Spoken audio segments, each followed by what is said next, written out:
26 नवंबर 2008 की रात मुंबई की सड़कों पर सब कुछ सामान्य था। समुद्र के किनारे बसे इस शहर की जिंदगी हमेशा की तरह तेजी से चल रही थी। लोग अपने काम से लौट रहे थे, होटल और रेस्टोरेंट भरे हुए थे, रेलवे स्टेशन पर भीड़ उमड़ रही थी। लेकिन किसी को भी अंदाजा नहीं था कि अगले कुछ मिनटों में ऐसा कुछ होने वाला है जो भारत ही नहीं पूरी दुनिया को हिलाकर रख देगा। रात लगभग 9:20 का समय था। मुंबई का Chhatrapati Shivaji terminus railway station यात्रियों से खचाखच भरा हुआ था।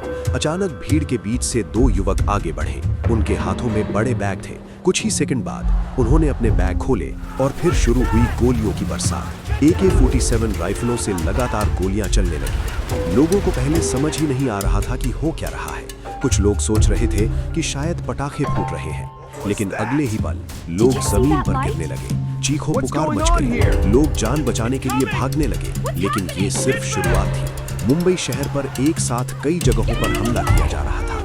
उसी समय Taj Mahal hotel, Oberoi Trident hotel, Leopold cafe, Nariman house और कई अन्य जगहों पर भी गोलियों और धमाकों की आवाज गूंजने लगी। ये एक बेहद सुनियोजित आतंकी हमला था और हमलावर सिर्फ दो नहीं थे, बल्कि कुल 10 आतंकवादी थे। ये सभी पाकिस्तान से समुद्र के रास्ते भारत पहुंचे थे। लेकिन इस कहानी का सबसे डरावना हिस्सा अभी बाकी था।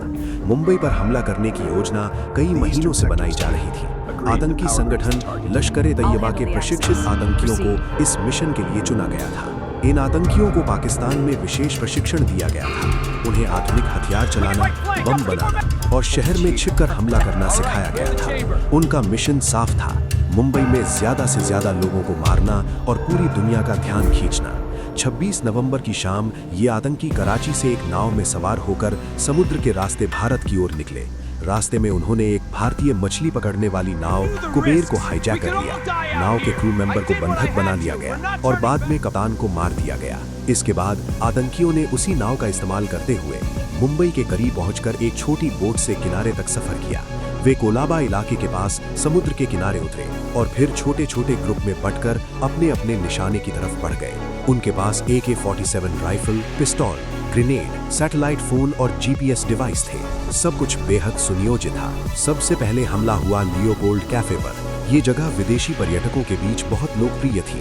आतंकियों ने कैफे के अंदर घुसकर अंधाधुंध फायरिंग शुरू कर दी। कुछ ही मिनटों में कई लोग मारे गए। इसके बाद दो आतंकी ताजमहल पैलेस होटल की तरफ बढ़े। ये होटल भारत की सबसे प्रतिष्ठित इमारतों में से एक है। आतंकियों ने होटल के अंदर घुसते ही गोलीबारी शुरू कर दी और कई जगहों पर आग लगा दी। होटल के अंदर सैकड़ों मेहमान मौजूद थे। कई लोग अपने कमरों में छिप गए। कई लोग सीढ़ियों और गलियारों में फंस गए। इस बीच दो अन्य आतंकी ओबेरॉय ट्राइडेंट होटल पहुंच गए। वहां भी वही दृश्य था, गोलियों की आवाज, धमाके और लोगों की चीखें। मुंबई पुलिस को जैसे ही हमलों की जानकारी मिली, तुरंत पुलिस टीमें मौके पर पहुंचने लगी। लेकिन आतंकियों के पास आधुनिक हथियार थे और वे पूरी तैयारी के साथ आए थे। मुंबई पुलिस के कई बहादुर अधिकारियों ने उस रात अद्भुत साहस दिखाया। उन्हीं में से एक थे हेमंत करकरे। वे उस समय महाराष्ट्र ATS के प्रमुख थे। जब उन्हें हमले की जानकारी मिली तो वे तुरंत कार्रवाई के लिए निकले। उनके साथ अशोक कामटे और विजय सालस्कर जैसे बहादुर अधिकारी भी थे। लेकिन एक मुठभेड़ के दौरान आतंकियों ने उनकी गाड़ी पर हमला कर दिया और इस हमले में ये तीनों अधिकारी शहीद हो गए। मुंबई शहर में अब पूरी तरह से दहशत फैल चुकी थी, लेकिन आतंकियों का आतंक अभी खत्म नहीं हुआ था। सबसे लंबी और खतरनाक लड़ाई ताज होटल के अंदर चल रही थी। आतंकियों ने कई लोगों को बंधक बना लिया था और होटल के कई हिस्सों में आग लगा दी थी। भारतीय सुरक्षा एजेंसियों ने तुरंत नेशनल सिक्योरिटी गार्ड कमांडो को दिल्ली से मुंबई भेजने का फैसला किया। NSG कमांडो भारत की सबसे प्रशिक्षित आतंकवाद रोधी फोर्स मानी जाती है। कमांडो टीम मुंबई पहुंची और ऑपरेशन शुरू किया गया। इस ऑपरेशन को नाम दिया गया ऑपरेशन ब्लैक टॉर्नेडो। कमांडो ने एक एक कमरे की तलाशी ली। हर मंजिल पर आतंकियों से मुठभेड़ हुई। ये ऑपरेशन बेहद खतरनाक था। ताज होटल के अंदर कई जगह आग लगी हुई थी, धुआं फैल चुका था और आतंकियों ने कई जगह विस्फोटक भी लगा रखे थे। इसके बावजूद कमांडो लगातार आगे बढ़ते रहे। इस ऑपरेशन के दौरान एक और बहादुर अधिकारी ने अपनी जान कुर्बान कर दी।